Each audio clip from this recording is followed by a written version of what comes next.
लोग कहते हैं कि सुप्रीम कोर्ट सबसे हाई लेवल पर है। जुडिशरी के प्रति पब्लिक ट्रस्ट मेंटेन करना ज़रूरी है। उन्होंने बेंच के सामने बिना किसी कंडीशन की अपॉलॉजी दी। कुछ केसेस तो 50 साल से भी ज़्यादा पेंडिंग है। भारत में अगर कोई सबसे बड़ा न्यायालय माना जाता है तो वो है सुप्रीम कोर्ट ऑफ इंडिया। लोग कहते हैं कि सुप्रीम कोर्ट सबसे हाई लेवल पर है, लेकिन सवाल ये है अगर सच लिख दिया जाए तो वो भी अलाउ नहीं क्या? आइए इस वीडियो में जानते हैं। मैं क्रिश, मैं आपको मेरी इस वीडियो में स्वागत करता हूँ। 24 फरवरी 2026 को एनसीईआरटी ने क्लास 8 की सोशल साइंस की नई बुक रिलीज की।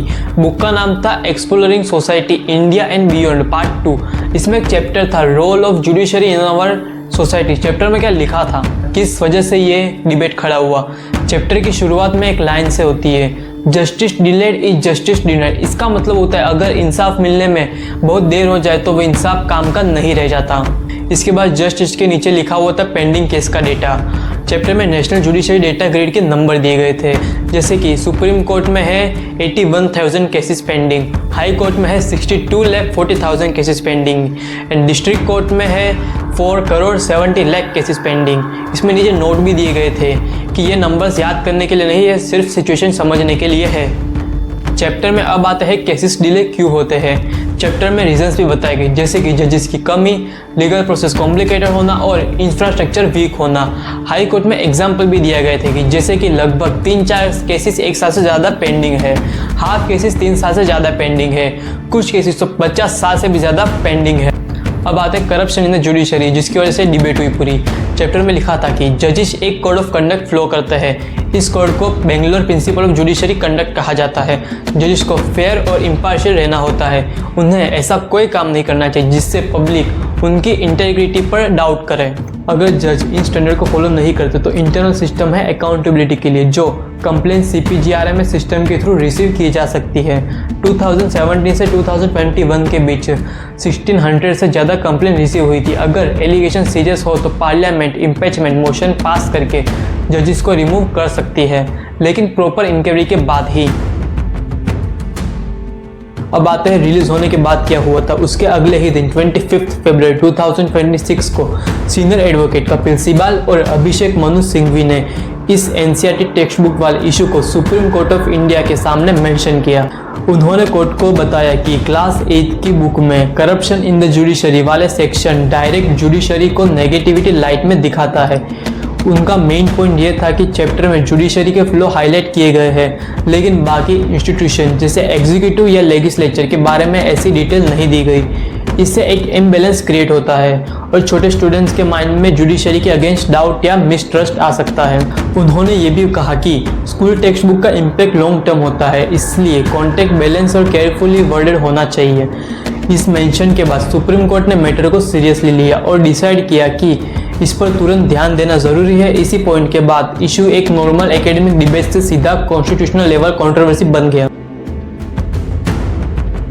वापिस इसके अगले ही दिन 26 फरवरी 2026 को सुप्रीम कोर्ट ऑफ इंडिया ने इस पूरे मैटर पर ऑफिशियली एक्शन लिया।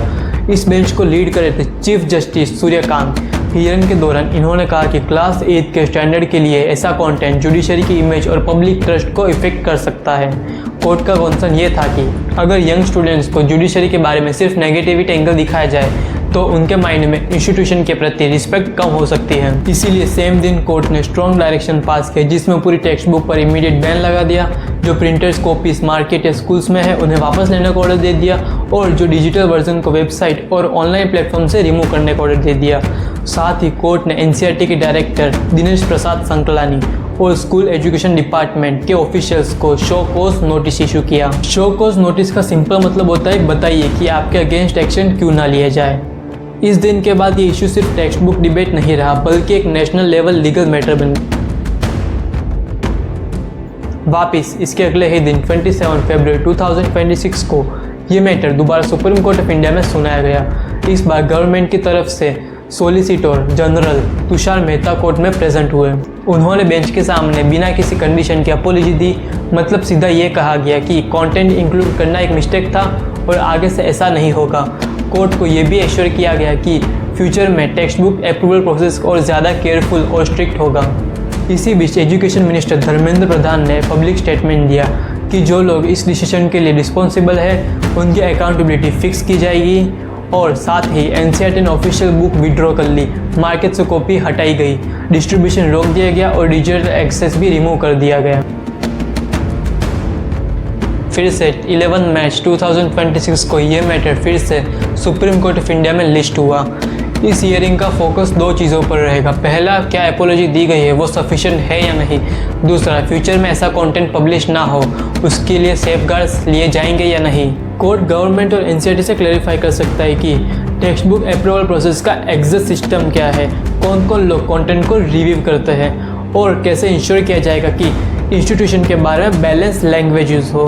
कोर्ट ने यह भी क्लियर किया है कि जुडिशरी के प्रति पब्लिक ट्रस्ट मेंटेन करना ज़रूरी है, लेकिन एजुकेशन सिस्टम में एक्यूरेसी और रिस्पॉन्सिबिलिटी भी उतनी ही इम्पोर्टेंट है।